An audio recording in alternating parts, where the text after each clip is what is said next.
Hi guys. Oh, it's been a minute, but welcome to my little corner of the internet. Enjoy. Hi, so I've been trying to add more plant-based protein in my diet, but a lot of the cereals give me heartburn. So I tried this one and I've tried to cook it in a lot of different ways, and I think I've found the one that I love the most. And I wanted to share with you the recipe. All you're going to need is one pack of saucy chunks.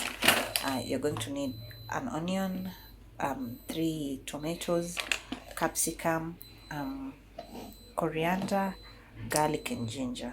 So I'll prep everything and then I'll come back, we prepare it. So the first thing that I do is boil water, and that water I'll use it to soak the saucy, and then I will soak the saucy for a few minutes.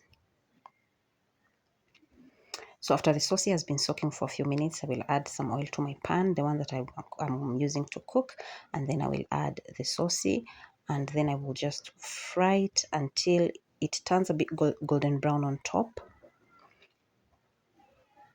before I add anything else.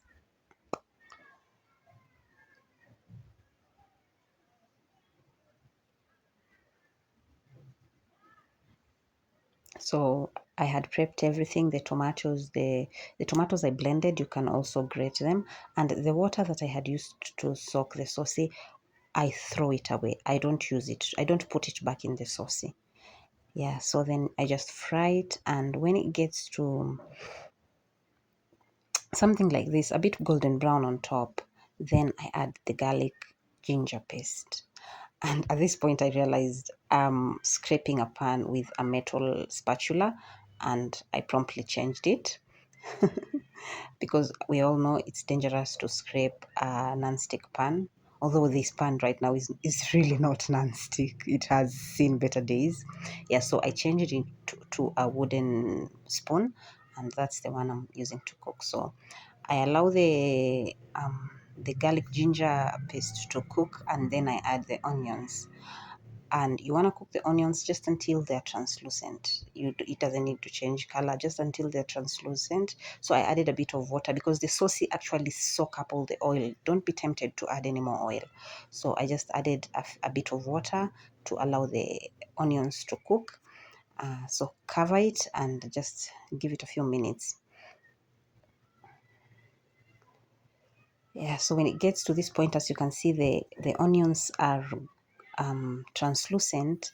Then the next thing I do is added the greens, the capsicum and the coriander, and I just mixed it in. And I love it when this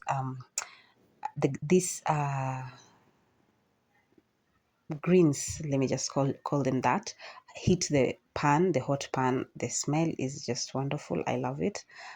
Yeah, so if you can use fresh herbs, please do.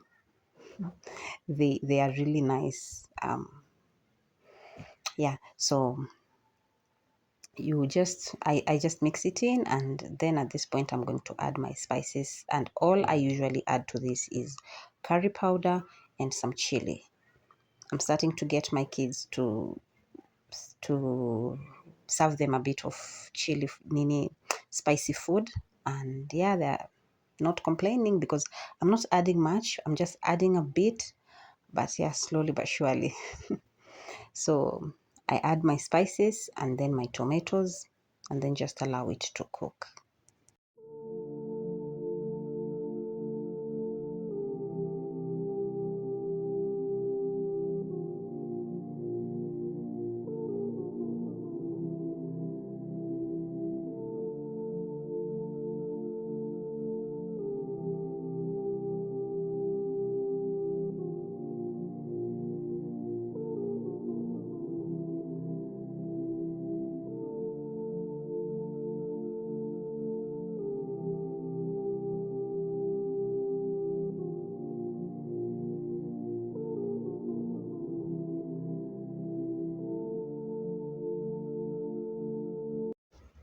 Last thing I add is a seasoning cube. Today I was using a chili cube, chicken flavored. You can use beef flavored if you like, or vegetable flavored if you like. And please remember to mix in your seasoning cube, because biting into it, if you forget and you just mix it in and you end up putting it in someone's plate, biting into it is not really pleasant. Yeah, and then after mixing in your seasoning cube, that is when you want to add your salt after tasting, because seasoning cube is usually salty. Yeah. So, and then you're going to let your tomatoes cook. And how you know your tomatoes have cooked is the oil floats on top, and then you know they're cooked and they're done. And also just taste it to see if it's done. At this point, our saucy is ready. And you can have this with ugali, you can have this with rice, you can have this with chapati. We were having it today with Ethiopian injera, and it's really quick and delicious. Please try it out. If you're looking for alternative protein, yeah, so we had it with some fried cabbages and injera, and here I'm just garnishing it, and yeah, it's really tasty, and I hope you try out this recipe and tell me what you think. Thanks for watching, and see you in the next one. Bye.